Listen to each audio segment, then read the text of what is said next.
All right, welcome to the third review of the evening. Up this time is Regina and Mac.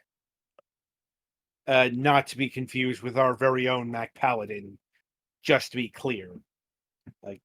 Anyway, platforming like it's 1998. Join the macaw Regina. I'm just going to be interchangeably mentioning that name two different ways. Gonna throw that out here and now. It may drive one of my co-hosts nuts. Anyway, I've just and never, I think only once have I ever heard someone seriously pronounce it Regina. And I think it was a joke, like meta, even though the character was serious about it. well, the thing is, we don't know how it's pronounced. Um, I mean, technically, you don't know how anything is pronounced. I could write the word parrot, but say it's pronounced alligator, and We'll save this discussion for MSP. yeah. I'm like also possibly at the business end of a Bowie knife. Anyway. And, yeah, on the Tyrannosaurus Mac on their adventure as they try to escape from a lifeless research lab. The only way out, to find the golden floppy disks on which the memory of the lab's computer system U64 is stored, so that it can help the duo find the exit. Regina Mac is a 3D platformer that stands in the tradition of the classics from the late 90s and offers a fair challenge even for the most green of aficionados. So I'm gonna go out and limb here and guess that it's influenced by one particular platformer starring a bear and Breagle. so you're familiar with Banjo-Kazooie, and you're familiar with, like, we have Banjo-Kazooie at home, right? Yeah. Yes. Well, this is like if you take the thing that like you have when you have Banjo-Kazooie at home, and then you take what you have when you have that at home. This is what that has at Oh home. God. That's a lot of home bringing. It's like a very, I don't know if I want to say amateurish, but very rudimentary attempt at the concept. Mm. Mm, Um, you it has like the Mario style triple jump, but the third jump is awful. It's actually lower than the second one, but you do a flip. There are effectively no enemies. I did not come across anything that had any kind of death effect aside from booting you back to the level entrance. Mm. But yeah, all it is you get the get the floppies directly by doing challenges or do challenges to get things that allow you to do the floppies. So far, most of the challenges I've faced have been platforming challenges, which the platforming is not amazing. Like the controls are pretty decent, but you feel maybe a little bit heavy when you're jumping, and some of the timing can be a little specific. Um, I forget what the generic word for it is, but Picross, which you see all those blocks the little white blocks that you pick up, you literally use those for solving Picross puzzles. You are physically inputting blocks into the puzzle. Hmm. Also, the first two that I got were like 60% solved already. I Fun. think the thing like the main thing it gives you when you get them is lines that are like 10. It'll fill in all the tens for you, but it felt like it was even easier than it would have been. Um and then in the first world that I unlocked, the swamp world, there were a bunch of lights out puzzles, except that, so you know how in lights out puzzles, when you hit a light, it affects that panel and then all of the adjacent panels. Mm-hmm. Each one of these lights out puzzles had a different pattern of panels around the panel that you hit that was selected. It was not Ooh. like the ortho, like one of them was a diagonal line, one of them was a Y shape, where like the two diagonals north and the one orthogonal south of you were Was there affected. like any sort of symbol on them to let you know, or is it just you had to know? You had to figure it out by trial and error. That's not The good. easiest trial and error is if you stomp the central pattern of the thing, it shows you the thing, but it took me a couple attempts to figure that out. Mm, Um, so yeah, you start in the lab, you unlock doors by delivering floppy disks to the thing. Some of them also unlock like a swimming ability or whatever. mm. Um, it is possible to advance to another world and do some stuff in there if you without completing the previous one, so you do at least have some non-linearity available. Oh, looking at the video, Um I think the triple jump prioritizes distance over height compared to it might Mario's. be that. It might be that, but also when you're doing it that way, it's harder to set up a thing that requires that. Right. But it's Like just that would looking. require pretty precise jumping, Mm, like pretty precise multiple jumping, and I don't want to even think about trying to do that with the jumping physics in this game, which, like I said, are a bit heavy, yeah, but that's and just what whether or it's not looking you like get the as extra. I'm looking Yeah, at the video. yeah, it does go further, but that's not really helpful very often. Hmm. Um,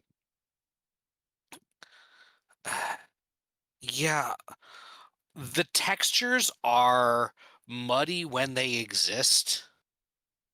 But again, if this is, A lot aping of it seems 64 like style, right. A lot of it seems like it makes me think of like Bubsy 3D or Croc yeah.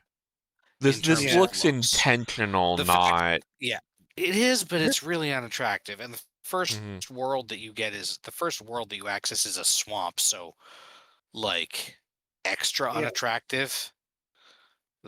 I The know what this reminds me of. the snow level that I unlocked next looked better, but the snow still looked kind of dingy. Yeah. This reminds me of the Tory games we covered some time ago, Mm, except It is, but those not as had tighter controls. yeah. Hmm. So yeah, I if you really want like retro style platforming that looks ugly like a retro game would, I guess it's not the worst for that, but is there any form of No, lives or fail state? now that we have better capabilities, even if you want to go back and literally make things that are playable on the N64 or whatever, Mm, I'd prefer games that look more the way you imagine it or remember it looking right. than the way that some of the worst games in the this this game worst would looking games looked. yeah, yeah, this game would have been bad looking on the N64. Like N64 Right. platformers were not this empty. There's a Like we're reason I not this, invoked Bubsy. There's a reason I invoked Bubsy 3D and Croc. Those had yeah, much less in the way of interesting textures and but those were also PlayStation platformers. right. And this game definitely wants to be thought of as 64. See the computer's name. Hmm. Yeah. Does this have any Also, type of? the animations also are very simple. Hmm. Like the run, like if you look at the running animations, first off, Regina the macaw doesn't move at all, like Mm, ever. And Mac has has no limbs, only arms and legs, and or rather only hands and feet, and the hands and feet just move back and forth over arcs pretty much. There's mm, a ground pound that doesn't even really have a flip animation involved or anything. Like the art for the game, like the title page of the game, looks significantly better than the actual in-game graphics to me. mm. Like this looks like 3D graphics that haven't aged well, except for that they're new, so there's even less of an excuse, even if you're trying to look retro. Yeah. Is kind of what I'm coming down to. The play experience isn't like it's not broken, it's not bad. It is a little bit unforgiving sometimes, where if you fail a jump, you might have to go back and redo a significant platforming challenge, but that's just the way that this kind of game was. I'm not like particularly salty about that. Just like it could be better. Like if they were aiming for it to look retro and they went a little too far, I think. Mm. Um and the music is about what you'd expect for like PlayStation to N64 era that does not have a particularly gifted composer. No Grant Kirkhope here, sorry. Mm. Not even a David Wise. Not even David Wise. Again, not unpleasant, but just kind of basic. That seems to be Um, the ethos of this game. Like, kind of really basic. yeah. It So, definitely screams somebody's first project. I wanted to say that, but I don't want to get crossed between whether it's a journeyman attempt or whether it's intentionally simplistic. Mm. Right. If I had to guess, I'd probably say both, but I don't want to make assumptions. Mm-hmm. It Right. might have been like if it was trying to be simplistic, I think it's overly simplistic. That Right. said, it's playable. It could be worse. We were talking in the pre-show or the inter whatever, Interstitial. and someone said that it was I think $10. Mm. Yes. Is that on all platforms? As far as I can tell. Yes. That's at least on the higher end of what I'd play with this, I think. I would probably sooner go 5 or 7, but it's not a complete waste of the time if you're looking for a retro style platforming Mm-hmm. thing. The camera movement is three-dimensional, and I did not have any problems with that. Does it actually So, understand a second joystick exists? yes. So I, Thank I God. will give it that. The camera controls were good, which much more visually impressive games have completely fucked that dog. So Yeah. uh, I will certainly give it props for that.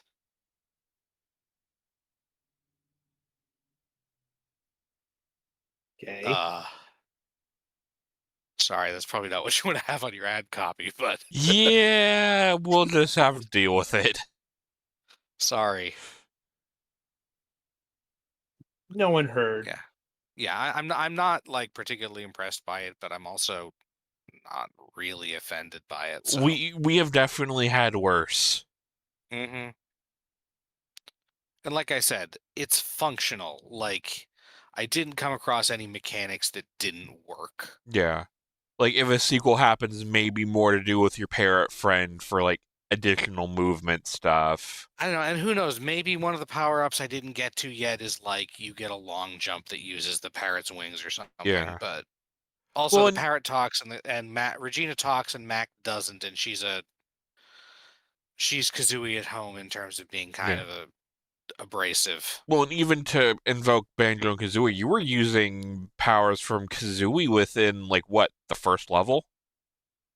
Yes, almost all of the additional powers besides basic walking and jumping were Kazooie. Yeah. And rolling and swimming, I think. And even then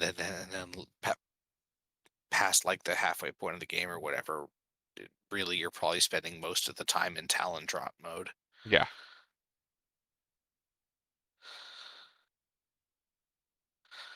So yeah, that's I guess my overall take on this game is that pretty lukewarm. Mm-hmm. And unless you guys have a question or something, I think that's about all I've got to say. I think the only thing I What? tried to ask is if there's like a fail state or like live system.